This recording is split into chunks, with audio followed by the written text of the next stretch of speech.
Pendant des mois, cette femme a pleuré la disparition de son fiancé, sans jamais imaginer que celui qu'elle croyait mort observait tout depuis l'ombre.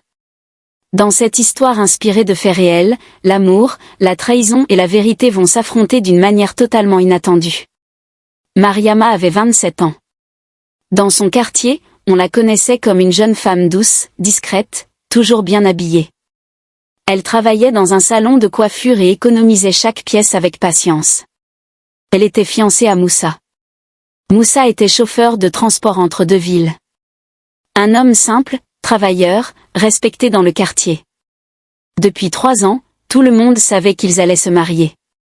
Leur mariage était déjà annoncé pour la fin de l'année. Dans la famille de Moussa, Mariama était très appréciée. Chaque dimanche, elle venait saluer les parents. Elle aidait la mère à cuisiner. Elle riait avec les sœurs. Tout semblait parfait. Moussa, lui, était fou amoureux. Il disait souvent à ses amis: « Cette femme est une bénédiction dans ma vie. » Et pendant longtemps, tout semblait vrai. Mais un jour, quelque chose changea. Pas brutalement. Pas assez pour créer un scandale. Juste assez pour créer un malaise. Mariama devint distante. Moins présente. Son téléphone ne la quittait plus. Même quand Moussa parlait, elle répondait parfois sans lever les yeux. Au début, il ne dit rien. Il pensait que c'était la fatigue. Ou les problèmes du travail. Mais les semaines passèrent. Et les absences commencèrent. Mariama sortait souvent. Toujours avec des excuses rapides. Je vais voir une amie. Je dois aider ma cousine. J'ai un rendez-vous important. Moussa faisait confiance. Il ne voulait pas devenir ce fiancé jaloux que tout le monde critique. Alors il se taisait. Mais un soir, tout changea. Ce soir-là, Moussa rentrait plutôt d'un voyage. Il passa par un quartier où il n'allait presque jamais. Et là, il la vit. Mariama. Debout devant un restaurant. Avec un homme. Un homme bien habillé. Beaucoup plus âgé. L'homme posa sa main dans le bas de son dos. Et Mariama ne recula pas. Au contraire. Elle sourit. Un sourire que Moussa ne voyait plus depuis longtemps. À cet instant précis, quelque chose se brisa dans son cœur. Mais il ne fit pas de scène. Il ne cria pas. Il resta dans sa voiture et observa. Puis il partit. Cette nuit-là, Moussa ne dormit pas. Il repassait la scène encore et encore. Le sourire. La main. Le regard. Tout devenait clair. Pourtant, il ne confronta pas Mariama. Au contraire. Il décida de comprendre. Les jours suivants, il observa. Et très vite, un autre détail apparut. L'argent. Mariama, qui se plaignait souvent de ne pas en avoir, avait soudain un nouveau téléphone. De nouveaux vêtements. Des sacs de marque. Quand Moussa posait des questions, elle répondait simplement. C'est une amie qui m'a aidé. Mais Moussa savait désormais que ce n'était pas vrai. Alors un jour, il décida de suivre sa fiancée. Ce qu'il découvrit ce soir-là changea tout. Mariama entra dans un grand hôtel. Un hôtel où les chambres coûtent plus qu'1 mois de salaire. Quelques minutes plus tard, l'homme arriva. Le même homme. Moussa resta assis dans sa voiture pendant presque 1 heure. Son cœur battait très fort. Puis il prit une décision. Une décision froide. Calme.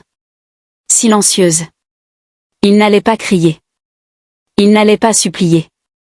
Il allait attendre. 2 semaines plus tard, une terrible nouvelle frappa le quartier. Moussa avait eu un accident sur la route. Un accident grave. Sa voiture s'était renversée sur une route isolée. Pendant plusieurs heures, personne ne savait s'il était vivant. Puis la nouvelle tomba. Moussa était mort. Le quartier fut bouleversé. La mère de Moussa pleurait jour et nuit. Ses amis étaient sous le choc. Même Mariama pleura. Devant tout le monde. Elle cria. Elle tomba au sol. Elle parlait d'amour éternel. Tout le monde fut touché par sa douleur. Mais 3 jours plus tard, quelque chose d'étrange arriva. Mariama reçut un appel. Un appel de l'homme de l'hôtel. Et ce soir-là, elle alla le voir. Sans hésiter. Sans honte. Dans la chambre d'hôtel, l'homme souriait. Il lui dit calmement. Maintenant, plus rien ne nous empêche d'être ensemble. Mariama sourit aussi. Puis elle répondit. Oui, maintenant tout est plus simple. Elle ne savait pas qu'une caméra enregistrait tout. Car Moussa n'était pas mort. L'accident était réel. Mais il avait survécu. Et depuis ce jour, il préparait la vérité. Avec l'aide de son cousin policier. Ils avaient surveillé Mariama. Les rendez-vous. Les appels. Les messages. Et maintenant, la preuve finale était là. Quelques jours plus tard, Mariama fut convoquée chez la mère de Moussa. La maison était pleine. Famille. Voisins. Amis. Tout le monde était là. Mariama pensait venir consoler la famille. Mais quand elle entra, la porte se referma derrière elle. Et une silhouette apparut. Moussa. Vivant. Le visage de Mariama devint blanc. Ses jambes tremblèrent.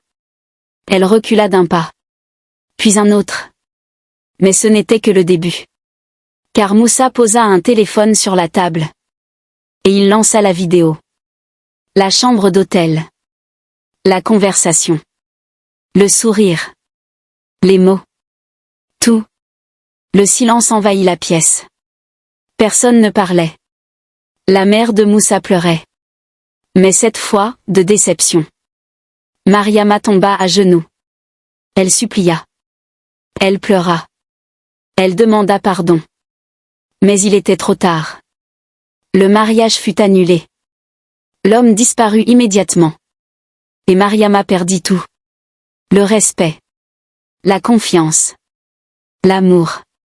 Car parfois, la pire erreur n'est pas de trahir.